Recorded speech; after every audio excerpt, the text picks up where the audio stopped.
Welcome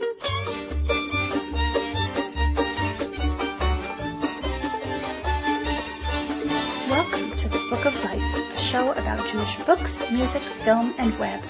I'm Heidi Estrin. The Book of Life is a podcast service of the Feldman Library at Congregation B'nai Israel in Boca Raton, Florida. Additional support comes from the Association of Jewish Libraries. Rona Arato has written a fun and funny chapter book called Mrs. Kaputnik's Pool Hall and Matzo Emporium. I spoke to her about this story when I met her at Book Expo America in New York City in 2010. And the Book of Life's Canadian correspondent, Anne Dublin, spoke to Rona about her writing process when she got back home to Toronto. Anne and I are pleased to present you with an extremely thorough profile of author Rona Arato.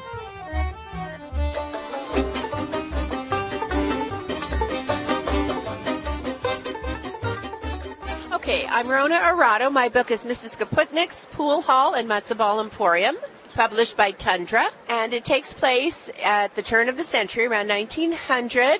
It's about a family who comes to New York from Russia with their pet dragon, Snigger. It's really stories that I used to tell my kids when they were little. And the whole thing started one Passover when my matzo balls came out like rocks and the kids were teasing me. And I made up this character, Mrs. Kaputnik, my relative from Russia who used to do these incredibly hard matzo balls. And the stories just grew. And somehow, I don't even remember where the dragon came in, but he hatched out of an egg, a very large egg that the children thought would be great for their mother to use for Passover because food was very scarce. But instead of an egg, when they cracked it open, out popped a baby dragon instead of a chicken. Instead of a chicken or a yolk, which is what they thought was inside. And the stories just grew from there. Now, getting stories into book form was a real challenge, and I worked on it on and off for over 20 years. My kids kept saying, Mom, you've got to write it down. I kept saying, I will. I've written several versions. But it's very hard to take these loose stories that you tell at bedtime and then turn it into a cohesive book with a real story arc. And I was lucky to find a wonderful publisher, Tundra, and a fabulous editor, Lauren Bailey, and my publisher, Kathy Lowinger, who has since retired, but she liked the book, she believed in it, and they worked with me to pull it together. Is the dragon Jewish? I hadn't really thought about, of course. No, he has to be.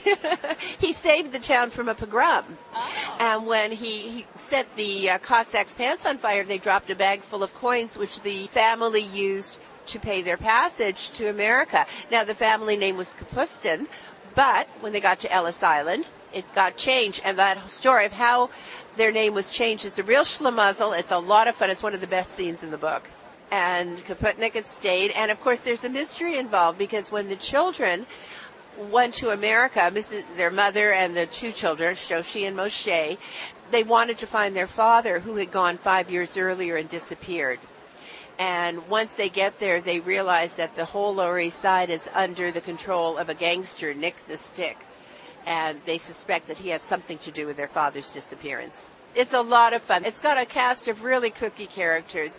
There's Aloysius P. Thornswaddle, circus barker extraordinaire, who helps I forgot to mention that when they get to New York, the relatives that they go to stay with steal their money, take off for California, and leave them with a worthless restaurant, which is their only source of income. So with the help of Aloysius P. Thornswaddle, they learn how to promote the restaurant. Salty the seaman helps them smuggle Snigger on the ship and through Ellis Island. The mysterious man in the black cape is one of the bad guys, they think. There is Nick the Stick, the gangster who's controlling the Lower East Side, and his henchman Igor. And then there is Dingle Hingelhofer, pitcher for the New York Slobbers, the team that has never won a game until they come across Mrs. Kaputnik's matzo balls. It sounds like so much fun, and what I really like is that it sounds extremely funny, and there aren't, even though Jews are known as, the kings of comedy, there are very few really funny Jewish children's books. I know, and that's especially one. Chapter books. Absolutely. There's some picture books, but not chapter books. And there are serious undertones to the book because the book deals with the issues of immigration. It deals with the problems of kids coming literally fresh off the boat to a new country, a new culture, and that's as timely today as it was then. I mean, they're coming from different places. But when I do school readings, I speak to kids who've come from China, from Pakistan, from India, from Palestine, from Israel, from all over. And when I talk to them, they don't care that these kids were Jewish or not Jewish. What they're interested in is that these are kids who came to a new culture just like they did and learned to cope. Excellent. And so also something like that, something that playful and with a dragon, it sounds like something that would be a series. Are you going to turn this into a series? I'd like to. I'd like to. The ending is quite open-ended, and I would like to continue because I think there are a lot of adventures yet to be had. And I think Snigger's a natural for Hollywood. He might just fly there one day. By the way, in the beginning of the book, Snigger doesn't fly. He's afraid of heights. He's a dragon who hates heights. Snigger has issues to work through. The kids have issues to work through. The mother has issues to work through, and work through them they do, but they have a lot of fun along the way. And danger. Did I mention danger? Yes. Adventure, danger, and they learn. And I think that's the important thing for any kid's book, that the characters grow and learn, and by the end of the book, they have learned how to cope with the problems and to deal with them on their own as children, that children can cope with their own problems and help themselves. Okay, that's great. And now, have you written other Jewish interest titles? Yes. My first book was called Ice Cream Town. It's also an immigrant story. It also takes place in New York, but it's set in 1920, and it's loosely based on my father's experiences of coming to New York after the First World War. And again, his father had come ahead, and in the book, Sammy, my protagonist, and his sister, Malka, come to New York after the war to meet up with their father, who had come 5 years earlier, and then the family was stranded in Europe. And again, it's a story of a boy coping. Now, that one is a bit more serious. It deals with the same immigration issues. It deals with bullying, gangs. Sammy learns very quickly that in order to get along on the Lower East Side, he has to belong to a group. He has to belong to a gang. But belonging to the gang means he has to do things that he might necessarily want to do. It also means going against his father and breaking a lot of the traditions, such as skipping Hebrew school because the gang needs him in their stickball game. And again, I read that book to children. I start off by saying, did you, your parents, or your grandparents come from somewhere else? And almost everyone has a relative or some family history of coming from another country. And that's my jumping off point with the kids, and they all relate to it. Do you have any new books in the works? Yes. I have a new book coming out from Tundra in the fall called Design It, which is nonfiction. And it's about industrial design, product design, how the everyday things we use come to be. I have a book for Owl Kids Press, Maple Tree Press, which is an imprint of Owl Kids Press, called On a Medieval Day. That will be out in October, I believe. And that is 9 stories of children in different parts of the world during the Middle Ages. And it's not your typical knight in shining armor stories. One of my stories takes place in Timbuktu, West Africa. One of them takes place in the Mayan Empire. It's about the ball game that the Mayans played that became the basis of almost all the games we play today, like soccer and baseball and football. There is a story set in Baghdad, and there's one with Jewish content called Pedro's Choice, which is set in Spain after the Seville pogroms. It's just prior to the Inquisition. It's the story of a young Christian boy who is apprenticed to a woodworker who he suspects of being a secret Jew. And Pedro's Choice is what he does about it. The book is called On a Medieval Day, Story Voyages Around the World. And then the book I'm working on right now is, because that's a series. The first book in the series was on a Canadian day, and the third book will be on an American day. And that will be out in fall 2011. The American Day is going to actually be 2 volumes. One volume going up to the end of the 19th century and a second volume for the 20th century.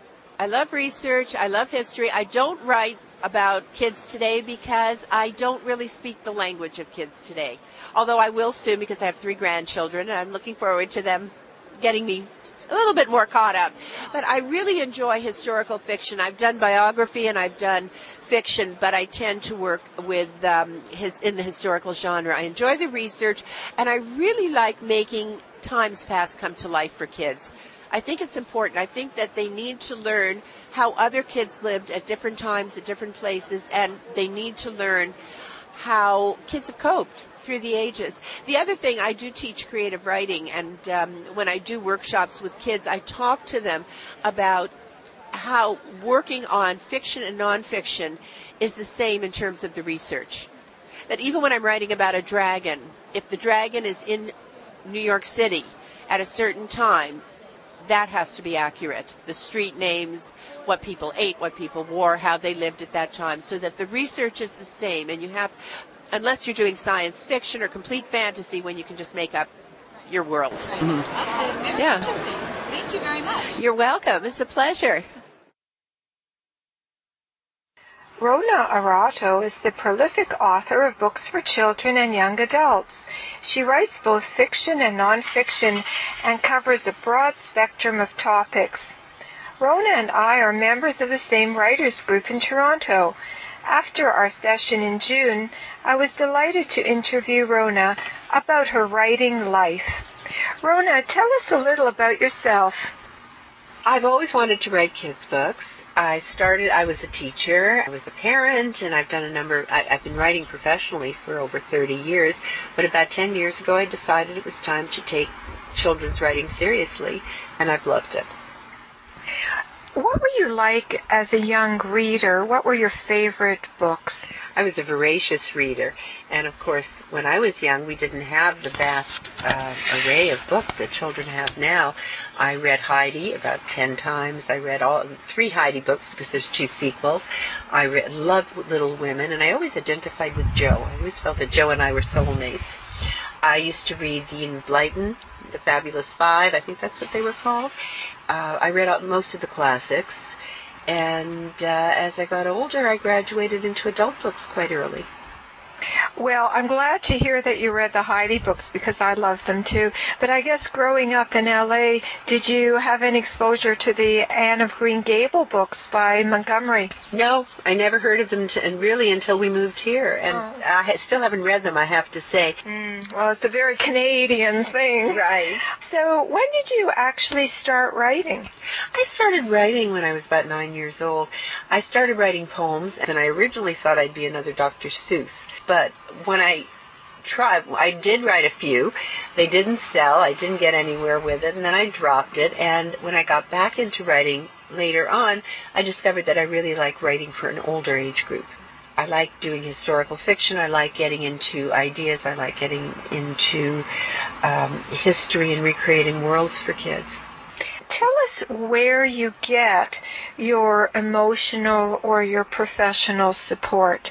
We all need that as writers. Where do you find yours? Well, the writing group is number one. It has been amazing. I think the fact that we all are children's writers. I've been in other writing groups, but this group has been phenomenal because we're all working at the same level. We're all writing for kids, even though some of us maybe do picture books and we do different things at different times. And I think we provide emotional support for each other because, as everyone knows, writing's very solitary. It's nice to be able to talk to people who are going through the same thing and who understand the writing process. So that's been a strong emotional support. My children are very supportive. They're thrilled that I'm doing this. And my husband has been very supportive. So I've been very lucky, and I've been very lucky to work with some wonderful editors. I've had good publishers who've paired me up with good editors, and that's worth its weight in gold. It is. Fantastic. It is. It's a blessing. And when it's a good fit, then you just feel that collaboration makes the work even better. Absolutely. You see where you can make things better, but you also have to learn that you can disagree with an editor, because sometimes they'll point you in a direction you don't want to go. And in the end, it's still my work, my book, and I won't let an editor change it in a direction I feel doesn't work. But I work with the editor, and I've been, again, lucky to work with editors where I can say, no, I don't like that, let's try it this way.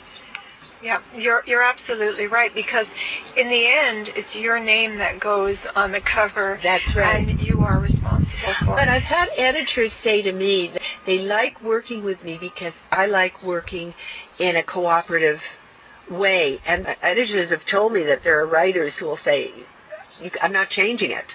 Whereas I like to work with them. I feel that they have a skill that I lack, and that by working together we come up with a much better product. And I really do feel that writing, in the end, yes, my name goes on the book, but I like it to go on a book that I feel is a good book, and that the editors can give me this kind of input. Well, your openness is really valuable. Rona, what do you find is the hardest thing about writing? The hardest thing about writing, an empty page, an empty computer screen, getting started, getting those first words down, finding the direction for the story that you're working. People always keep asking me, where do you come up with the stories? That's easy for me. The stories just sort of come there, but getting them into a format, getting them into a story arc, finding the tension points and the key points and the turning points, whatever you want to call them, for me that's difficult. A lot of writers face that blank computer screen with dread, but they say that if you sit down every day, something will happen. What is the best advice you've received as a writer?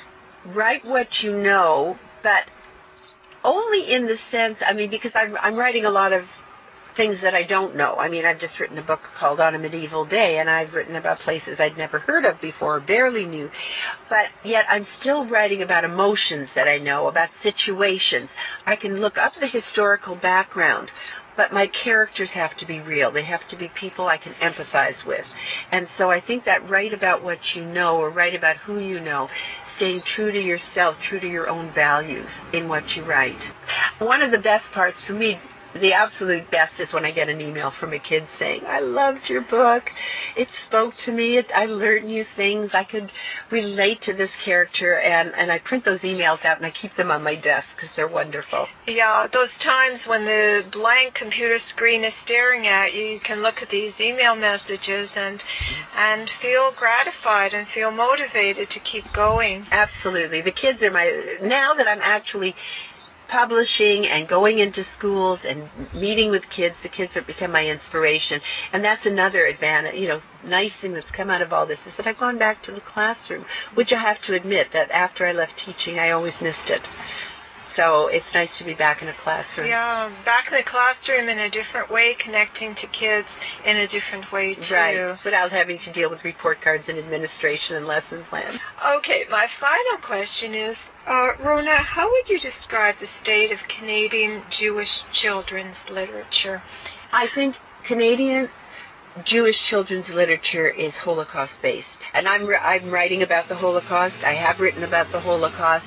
But I think there is a lot more to Jewish life than that. And I would like to see the Canadian Jewish children's literature, and the American as well, expand beyond the Holocaust and speak to children today about all the joys of being Jewish, the life, Jewish life. I've had my new book, Mrs. Kaputnik's Pool Hall and Matzo Ball Emporium, had people say to me, because I just came back, from Book Expo America, it's so nice to read a Jewish book that's fun and funny. And I'd like to see more of that. Rona Arato, thank you for sharing so much about your writing life with our listeners. For more information about Rona and her books, you can go to her website at www.ronaarato.com. Rona, I'll see you again soon at the next meeting of our writers group. Thanks, Anne.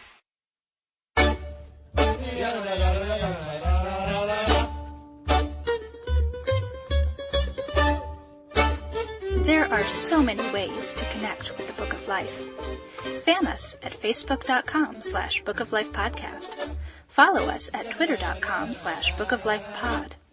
Email us at bookoflifepodcast@gmail.com or leave us a voicemail at 561-206-2473. You can also listen to the latest episode by phone at 916-313-3820. And, of course, find links to everything at bookoflifepodcast.com. The Book of Life is a podcast service of the Feldman Library at Congregation B'nai Israel in Boca Raton, Florida, at cbiboca.org. and is supported in part by the Association of Jewish Libraries at jewishlibraries.org. Our background music is provided by the Freilachmakers Klezmer String Band at freilachmakers.com. Thanks for listening, and happy reading.